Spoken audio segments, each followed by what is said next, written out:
गोष्टींचा कट्टामध्ये आज आपण ऐकणार आहोत वडील, मुलगा आणि गाढव ही गोष्ट. एक वडील आपल्या मुलाला बाजारात घेऊन गेलेले असतात आणि तिथं ते गाढव खरेदी करतात. मग ते आपल्या घरी निघालेले असतात. मग रस्त्यावरून चाललेले असतात तर लोक त्यांना नावं ठेवायला लागतात. म्हणतात ह्यांनी आत्ता गाढव खरेदी केलं आहे, पण यांना त्या गाढवाचा उपयोगसुद्धा माहीत नाही साधा. मग ते वडील आपल्या मुलाला गाढवावर बसवतात आणि पुढं जातात. तर तिथली लोक त्यांना नावं ठेवायला लागतात. म्हणतात काय मुलगा आहे, स्वतः गाढवावर बसला निवांत आणि त्याचे वडील चालत चालले आहेत आणि तो बसलाय गाढवावर निवांत. मग ते वडील काय करतात, मुलाला खाली उतरवतात आणि स्वतः गाढवावर बसतात आणि पुढं निघालेले असतात. मग तिथली लोक परत त्यांना नावं ठेवायला लागतात.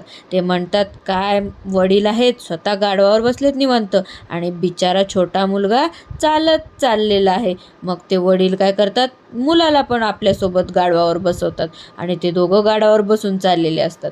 तर तिथं बायका पाणी भरत असतात, त्या पाहतात. त्या परत नावं ठेवायला लागतात काय मुलगा आणि वडील आहेत, त्या बिचाऱ्या गाढवावर बसलेले आहेत आणि निवांत चाललेले आहेत. मग ते वडील काय करतात, एका काठीला गाढव बांधतात आणि आपल्या खांद्यावर घेऊन चाललेले असतात. मग ते चाललेले असतात त्या पुलावरून आणि त्या पुलावर माणसं असतात. ते नावं ठेवायला लागतात त्यांना. म्हणतात काय वडील आणि मुलगा आहेत, गाढवाला खांद्यावर घेऊन चाललेत असं म्हणून त्यांना हसायला लागतात आणि नावं ठेवायला लागतात.